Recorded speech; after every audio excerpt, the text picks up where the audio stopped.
right, welcome. If you're here, you're serious about a career in a power plant, and this is your official mission briefing. Your first major objective is a test called the EEI Mass, so let's get you prepared. Here's how our briefing is going to go. We'll break this down into 5 key parts. First, we'll talk about the career you're shooting for. Then, we'll decode the test itself, get into the skills you absolutely need to master, take a look at the professional landscape, and finally, we'll put together your blueprint for success. So, first things first, let's really get a handle on the mission here. See, this isn't just about passing some test. It's your entry point into a vital and, let me tell you, an incredibly challenging career that literally keeps our world powered on. Now, here's something you have to understand. Power plants are what's known as high reliability organizations, or HROs. What does that mean? It means the stakes are unbelievably high. Errors can be catastrophic, which is exactly why the selection process, starting with this mass test, is so incredibly rigorous. There's just no room for mistakes. So, what's on the other side? Well, passing this test opens the door to a whole range of critical, hands-on roles. We're talking about being a mechanic, a machinist, an electrician, a welder. These are the experts who are the absolute backbone of any power generation facility. Okay, let's move on. Now we get into the real nuts and bolts of the mass test itself.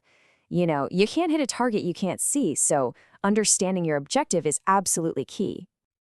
Look, this test isn't some random quiz somebody threw together. It's a professionally designed, standardized assessment from the Edison Electric Institute.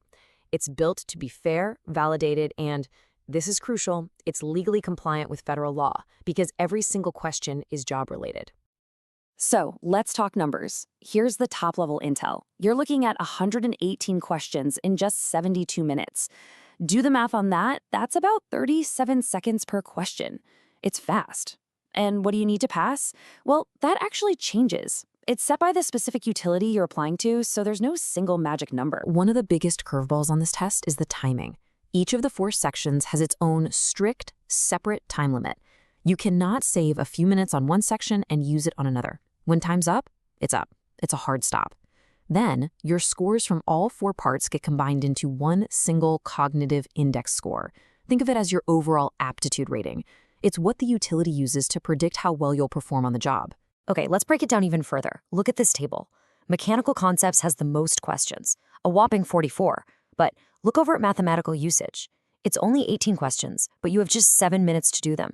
That is less than 24 seconds a question. And oh yeah, no calculator allowed. That is precisely why we've marked it as a high priority for your prep time. All right, so we've decoded the test structure. Now let's pivot. Let's talk about the actual skills you need to bring to the table. This is all about rehearsing those core abilities until they're second nature. This is basically your checklist for success. You've got to be sharp on applied physics concepts. You have to be lightning fast and dead-on accurate with basic math. You need to be able to look at a 2D drawing and see the object in 3D in your head. And you've got to be good at reading and understanding technical manuals and diagrams.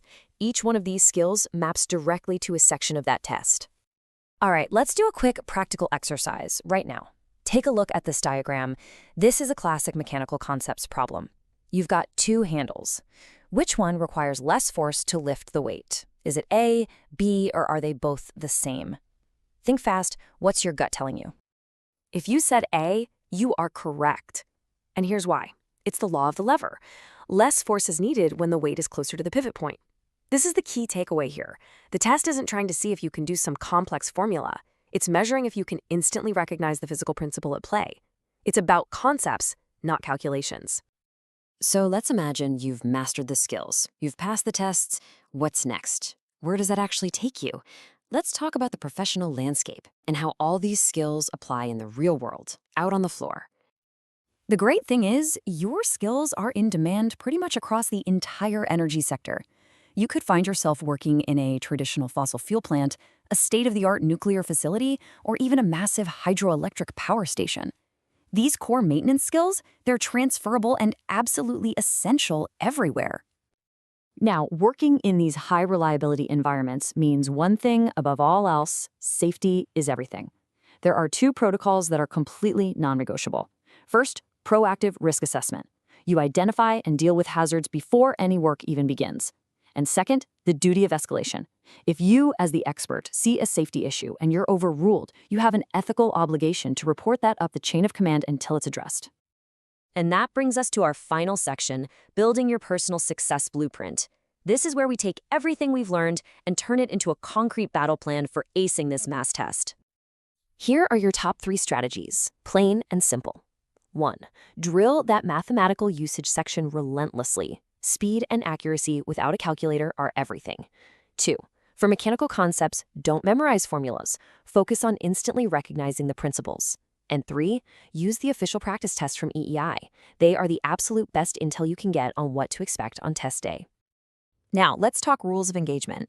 If you pass, that score is generally good until the job requirements or the test itself get a major update. If you don't pass, you have to wait at least 30 days before you can try again, and you only get 2 shots in any 12-month period. So yeah, you want to make every attempt count. So let's recap the entire mission. You've got 118 questions, 72 minutes across 4 strictly timed sections.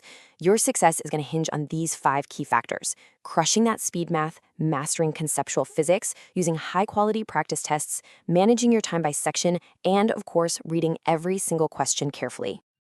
And that concludes this briefing. You've got the intelligence, and now you have the plan. So the only real question left is, are you ready to prove you have the precision and the focus it takes to power our future? Your mission starts now. For free mass practice test, you can either click the link in the description or simply scan the QR code on the screen.